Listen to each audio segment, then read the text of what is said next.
This happened when I was around 28, and it's one of the few times I've met someone who genuinely didn't feel normal. Not in a quirky way, not in a socially awkward way, but in a way that made every instinct in my body go off at once. It started with a former friend of mine, Bree. She was about 24 at the time. She told me she had been talking to this guy she met through her mom. She was vague about how exactly she knew him, which already felt strange. But I didn't push too much. She made plans to meet up with him and asked if they could meet on my street instead of him picking her up at her house. That part didn't sit right with me, but I agreed anyway. Before he arrived, she showed me some of their messages. They weren't outright threatening, but they weren't normal either.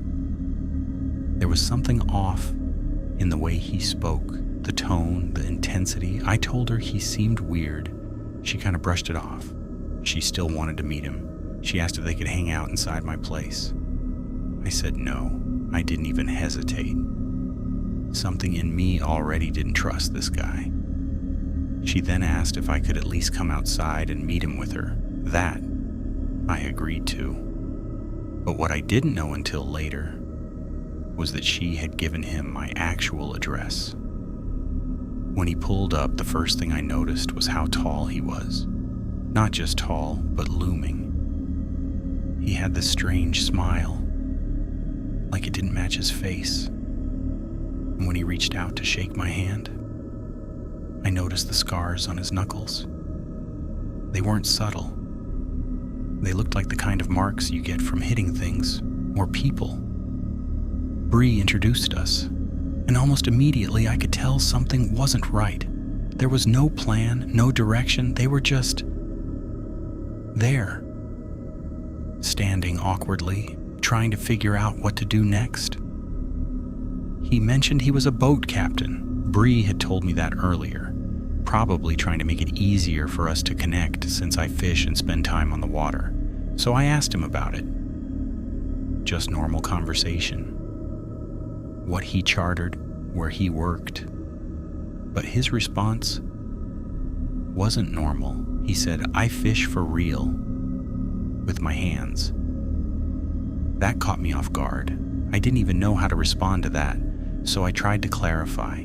Asked if he meant something like noodling or spearfishing, trying to keep it casual, trying to understand. But instead of answering normally, he changed. His tone shifted. He got louder, more intense. He started asking me how big my boat was, talking over me, saying he fishes in the ocean with his hands. Then immediately jumping to how he could afford to take Bree anywhere she wanted, all in one breath. It didn't feel like a conversation. It felt like he was trying to prove something or overpower the moment.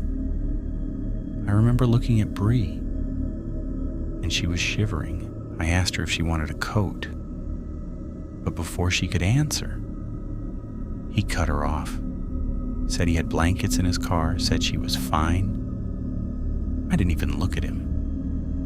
I looked directly at her and asked if she needed to come inside for anything. We had already agreed beforehand that this would be our signal, a way out.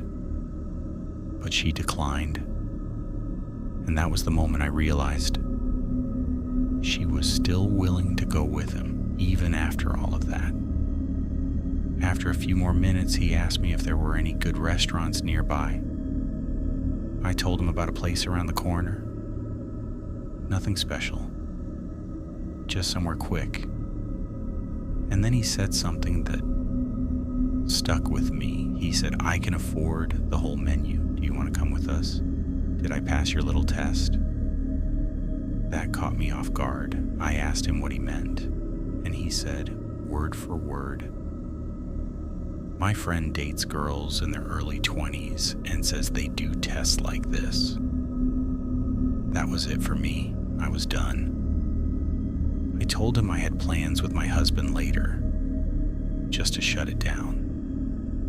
But before they left, I made one last attempt. I told Bree to let me know if they went anywhere else. That maybe we could meet up later. But really, it was just my way of keeping some kind of connection, some kind of safety net. Because at that point, every alarm in my body was going off. The second they left, I took a picture of his license plate and I looked him up. What I found made everything worse. He had multiple charges, violence-related, assault, threats, even pulling a knife on someone during a road rage incident. I wanted to send it to her immediately, but I didn't. Because I didn't want her opening that while she was alone with him. So instead, I texted her casually, asked how dinner was. 3 hours later, she responded. Said it was good, said they were back at her place playing cards. And for a second, I questioned myself, thought maybe I overreacted, maybe I read him wrong. But then she texted me again, asked if I could give her a ride to get her car. I assumed it was just a bad date. Nothing more. I started getting ready, put water on for tea, thinking we'd just talk it out. Then she sent another message, saying she was at a location 15 minutes away, asking if I was on my way. That didn't make sense. Before I could respond properly, she called me. Her voice was different, panicked. She said he dropped her off after she told him she didn't want to have sex, said it was cold, asked me to come get her. I told her I was on my way. But then she called again, and this time, everything changed. She said he came back, that he was yelling at her. I asked if she felt safe. She said she didn't know. I didn't even think. I reversed my car immediately, called my partner, no answer. Ran into the house and yelled for him to come down with his gun. He came instantly. And then Bree called again. Said she was hiding under a shed, that he was chasing her. That's when I called 911. Gave them everything I had, her location, his description, everything. They told me not to go there, to wait. But I couldn't. She said she was cold. She said she was hiding. So I went anyway. When I got there, she was alone, shaking. She got into my car immediately, and about 10 minutes later, the police showed up. As I was helping her into the car, I saw his car drive by, slow, like he was checking, like he was making sure. That part still sticks with me. I took her back to my place. Her mom came over, and all I could do was make tea. Just trying to bring everything back to normal, but nothing about it felt normal. She told me everything that happened, how he tried all night to push things further, how he got angry when she didn't drink, how he set up a bed in the back of his car, and how when she refused, he dropped her off, then came back again and again, yelling, following, threatening. And even after that, he kept texting, complaining, blaming her, saying things that didn't make sense. And at one point, he said he knew someone had called him. But it wasn't me, it was the police. That entire day we stayed inside, doors locked, cameras on, just waiting, just in case. And even now, there's something about him that I can't shake. Not just what he did, but the way he was, the way he looked. Those eyes, empty, cold, like there was nothing behind them, like he wasn't reacting to the moment. He was controlling it. And that's what made him different. That's what made him dangerous. So Jesse, with the scars on your hands and those shark eyes, let's never meet again. And the more I thought about it afterward, the more things started to click in a way I didn't like. Because it wasn't just what he did later that night. It was everything leading up to it. The way he showed up with no plan. The way he immediately tried to control the situation. Cutting Bree off when she spoke. Answering for her. Deciding things without asking, even small things like the coat. She was clearly cold, shivering. And instead of letting her respond, he spoke over her. Like her comfort didn't matter. Like he already decided what was going to happen. And then there was the way he talked. That constant need to prove himself. How quickly he raised his voice. How he jumped from one thing to another without letting anyone else speak. It didn't feel like conversation. It felt like pressure. Like he was trying to overwhelm the moment. Make it hard to think clearly. And at the time, I brushed some of it off. Told myself maybe he was just awkward, maybe he didn't know how to act.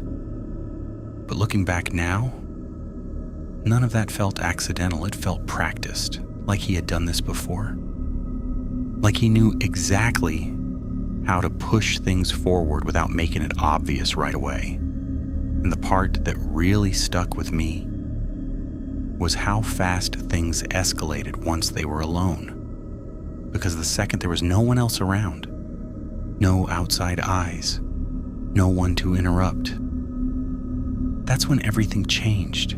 That's when he stopped pretending, stopped trying to come off normal, and started showing exactly who he was. The fact that he dropped her off and then came back. More than once. That's what really got to me. Because that's not someone losing their temper in the moment. That's someone making a choice. Over and over again. To come back. To keep pushing. To keep trying. And the fact that he was willing to follow her. To chase her. To keep showing up even after she said no. That's not confusion. That's intention. And the more I think about it, the more I realize how close that situation really was. Because if she didn't call, if she didn't run, if she didn't hide, there's no telling how far he would have taken it. And even after everything was over, after she was safe, after the police were involved, that feeling didn't go away. That something about him wasn't finished. That if he had the chance, he would try again. And that's what makes it stick with me. Not just that it happened, but how easily it could have gone worse. How normal it looked at the start. How easy it would have been to ignore those red flags. And how quickly everything changed once it was just the two of them. Because people like that don't show everything right away. They wait, they test, they push slowly until they get exactly where they want. And that's the part I can't shake.